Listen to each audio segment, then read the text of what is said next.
আসসালামু আলাইকুম এভরিওয়ান, কেমন আছেন সবাই? আলহামদুলিল্লাহ ভালো আছি।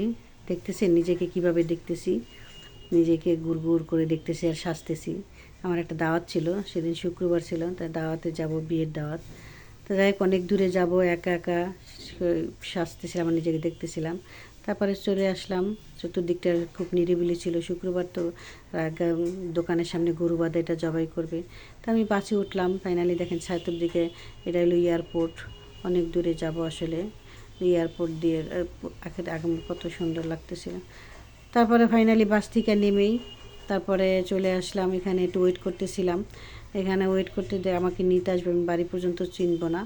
যাই হোক, দেখলাম দাঁড়ানোর পরে দেখলাম এই কলেজটা খুবই ভালো লাগলো আমার। মাঠ চতুর্দিকে, তো এত বড় মাঠওয়ালা স্কুল কলেজ এখন পাওয়াটা খুবই টাফ। আর এটা সরকারি, তাই হয়তো এরকম। আর বেসরকারিগুলো আসলে স্কুল বাসা বাড়ির মতনই। এখন বাচ্চাদের পরিবেশটা আসলে এইভাবে বাচ্চারা ধরে রাখতে পারে না। কী করবে, আর কিছু করার নেই।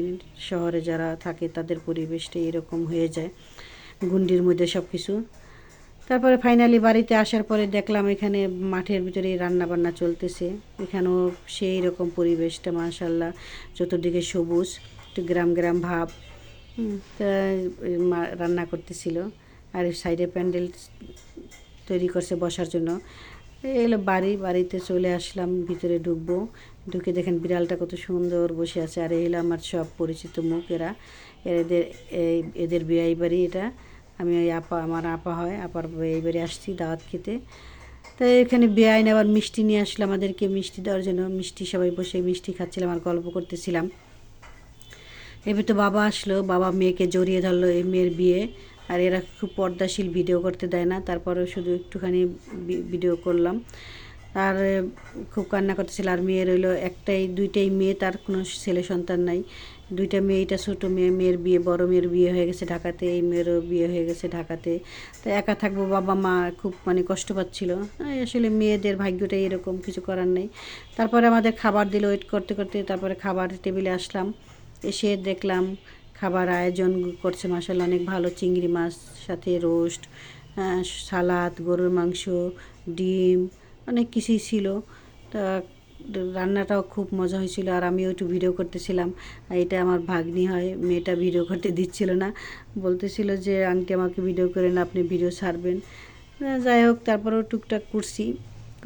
করার পরে আর এই পাশে মেয়ের বান্ধবীরা বসছে, যে মেয়ের বিয়ে, সাথে একটা কোল্ড ড্রিঙ্কস ছিল, আবার দইও দিছে। খাবারটা খুব মজা হয়েছে। যাই হোক, এখন হাত ধুইতে আসলাম। এটা হাত ধোয়ার আবার জায়গা করছে সেই মাঠেই। গ্রাম হলে যা হয় আর কি, সুন্দর না? গ্রামের ভিতরে জায়গার অভাব নেই, দেখছেন? খুবই পরিবেশটা এত সুন্দর, সবুজ, চতুর্দিকে সবুজ ছিল। অনেকক্ষণ ওয়েট করতে করতে বর আসলো, দেখেন। বর এসছে, বরকে এখন বরণ করতে হবে। যা হয়, বরকে বরণ করতে গেলে কতটুকু মজা করে তা তো জানে নেই। তো ওরাও ফিতা টেনে মজা করতেছিল। এই যে বর অনেক দেরি করে আসছে, বররা প্রায় সন্ধ্যা হয়ে গেছে। যারা নামাজ পড়ার কথা, এখানে সে জুম্মার নামাজ পড়ার কথা, ওরা বাসা খুঁজে পাচ্ছিল না। তারপরে ফাইনালি অনেক ওয়েট করতে করতে পরে আসছে। সন্ধ্যা ভাব, আমিও চলে আসবো, খুব টেনশনে পড়ে গেছিলাম, কি করব। একটু বরকে দেখে না গেলে আসলাম যার জন্য, তাই না? আর এই হলো ফুপি মিষ্টি নিয়ে আসছিল, মেয়ের ফুপি আর কি। মেয়েদের আসলে এরা সবাই পর্দাশীল, কেউ আসলে ফেস দেখায় না কাউকে, ভিডিও করতেও দেয় না। তার ভিতরে একটু যাক, মেয়ের ভিডিও করতেই পারি নাই। এখানে মেয়ের শ্বশুরবাড়ির আত্মীয়স্বজন বসাইছে, তা আমরা আবার ওখানে বসে একটু গল্প করতেছিলাম। তাই চলে আসবো, আসলে আমি আর মেয়ের ভিডিও করা পর্যন্ত অপেক্ষায় থাকতে পারবো না, তাই আর কি। এখানে আবার বরকে খাবার দিছে, বরের প্লেট তো বুঝে নেই। আর সাথে তার ভাইরা, আরও তার ভাই বেড়াদার আত্মীয়স্বজন সবাই বসে খাচ্ছিল।